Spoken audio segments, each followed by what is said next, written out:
আগামীকাল ভোট, আপনারা উৎসবের সাথে ভোট দিতে যাইবেন।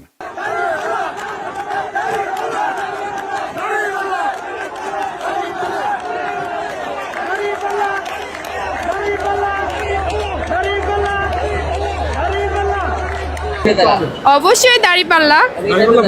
ইয়েস, কসবা। হ্যাঁ, এবারে পরিবেশ কেমন মনে হয় আপনার নির্বাচনের পরিবেশ? অনেক ভালো।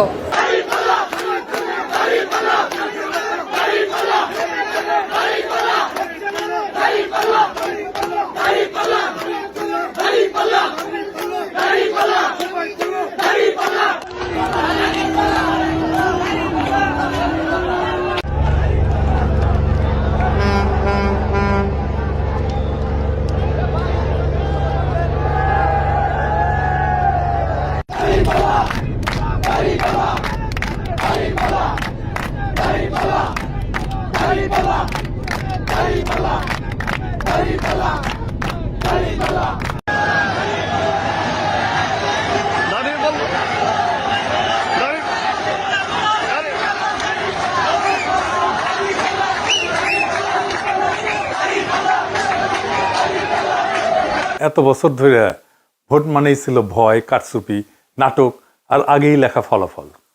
কিন্তু কালকের ভোট আলাদা। এই ভোট কোনো দল বাঁচানোর ভোট না, এই ভোট কোনো নেতার মুখ বাঁচানোর ভোট না, এই ভোট আপনার জীবনের হিসাব চাওয়ার ভোট। আগামীকাল থেকে শুরু হবে বাংলাদেশের এক নতুন অধ্যায়, এক নতুন কাল পর্ব। এই বাংলাদেশে কি হবে সেটা বলার আগে আমি আপনাদেরকে একটা কবিতার কিছু অংশ শোনাই। কবিতাটা অনেকেই শুনছেন, সুনীল গঙ্গোপাধ্যায়ের লেখা। নাম হইতেছে কেউ কথা রাখেনি। আমি মাঝখান থেকে পড়তেছি। মামাবাড়ির মাঝি নাদের আলী বলেছিল, বড় হও দাদা ঠাকুর, তোমাকে আমি 3 প্রহরের বিল দেখাতে নিয়ে যাব। সেখানে পদ্ম ফুলের মাথায় সাপ আর ভ্রমর খেলা। নাদের আলী, আমি আর কত বড় হব? আমার মাথায় ঘরের ছাদ ফুঁড়ে আকাশ স্পর্শ করলে তারপর তুমি আমায় 3 প্রহরের বিল দেখাবে? একটাও রয়্যাল গুলি কিনতে পারিনি কখনো। লাঠি লজেন্স দেখিয়ে দেখিয়ে চুষেছে লস্কর বাড়ির ছেলেরা। ভিখিরির মতো চৌধুরীদের গেটে দাঁড়িয়ে দেখেছি ভিতরের রাস উৎসব। অবিরল রঙের ধারার মধ্যে সুবর্ণ কঙ্কন পরা ফর্সা রমণীরা কত রকম আমোদে হেসেছে। আমার দিকে তারা ফিরেও চায়। বাবা আমার কাজ ছুঁয়ে বলেছিলেন, দেখিস একদিন আমরাও। বাবা এখন অন্ধ। আমাদের দেখা হয়নি কিছুই। সেই রয়্যালগুলি, সেই লাঠি লজেন্স, সেই রাস উৎসব আমায় কেউ ফিরিয়ে দেবে না। আপনি কই বাচ্চাটা না যে একটাও রয়্যালগুলি কিনতে পারেনি শৈশবে? আপনি কই শিশুটা না যাকে দেখিয়ে দেখে লেবেন চুষ খেয়েছে লস্কর বাড়ির ছেলেরা? আপনি কি সেই কিশোরটা না যে ভিখিরির মতো চৌধুরীদের বাড়ির গেটে দাঁড়িয়ে দেখেছে ভিতরের উৎসব, কেউ আপনার দিকে ফিরেও তাকায়নি? আপনি কি সেই কিশোরটা না যার কাঁধে আপনার অক্ষম দরিদ্র বাবা হাত রেখে পরম মমতায় বলেছিল, দেখিস একদিন আমরাও? আপনি তো সেই যার দেখা হয়নি কিছুই, কোনো স্বপ্নই পূরণ হয়নি। আপনি তো জানেন আমাদের স্বপ্ন পূরণ হওয়ার না। আজকে আপনি কি সেই পিতা না যে ঠিক আপনার বাবার মতোই আপনার সন্তানের একটা সামান্য আবদার পূরণ করতে পারছেন না? আপনার স্ত্রীর জন্য একটা শাড়ি উৎসবে, অন্য কখনো না। সন্তানের জন্য কাপড় জুতা উৎসবে, অন্য সময় না, সব সময় না, কিনে দিতে পারছেন না।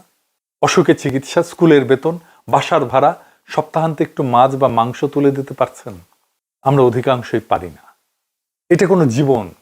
আমাদের বাবা মায়েরা একটা বাচ্চাকে মাদ্রাসায় দেয়, কেন দেয় জানেন? অনেক কারণ আছে, কিন্তু একটা বড় কারণ, তারা জানে তার ইহজগতে সে সুখ পায়নি, শান্তি পায়নি। পরজগতেও যদি একটু শান্তি পায়, খোদা তাআলা যদি রহম করেন, তাহলে বেহেশতে যদি জায়গা দেন। কিন্তু কিভাবে দিবেন? জীবনে তো কোনো সওয়াব অর্জন করতে পারেনি সে তো গুনাহগার। মানুষ মারা গেলে তার আমল বন্ধ হয়ে যায়, কিন্তু 3টা জিনিস চলতে থাকে: সাদকায়ে জারিয়া, উপকারী ইলম, এবং নেক সন্তান যে তার জন্য দোয়া করে। সাদকায়ে জারিয়া কেমনে থাকবে? তার তো সংসারই চলতো না। আর ইলম থাকলে তো এই ব্যর্থ জীবন থাকতো না। একটাই আছে উপায়, যদি সন্তান নেক হয়, নেক সন্তান যদি আমার থাকে, তার দোয়া আমার আমলে যুক্ত হবে। তাই মাদ্রাসায় বাচ্চাদের দেয়, যেন ওই বাচ্চার ওসিলায় খোদা তাআলার দয়া হয়, রহম করেন, বেহেশতে একটু জায়গা দেন। আপনি ইহজগতে তার একটা মর্যাদার জীবন নিশ্চিত করতে পারলেন না, তার জীবনে ন্যায় ইনসাফ দিলেন না। আপনার জুডিশিয়ারি করাপ্ট, টাকা দিয়ে রায় কেনা যায়, আপনার আমলাতন্ত্র দুর্বিনীত, আপনার পুলিশ নির্মম, আপনার রাষ্ট্র অন্ধ, তাকে আপনি কিছুই দিতে পারেন না। আবার তার আল্লাহ খোদা, যার কথা চিন্তা করে ইহজগতের যন্ত্রণা সে সহ্য করে,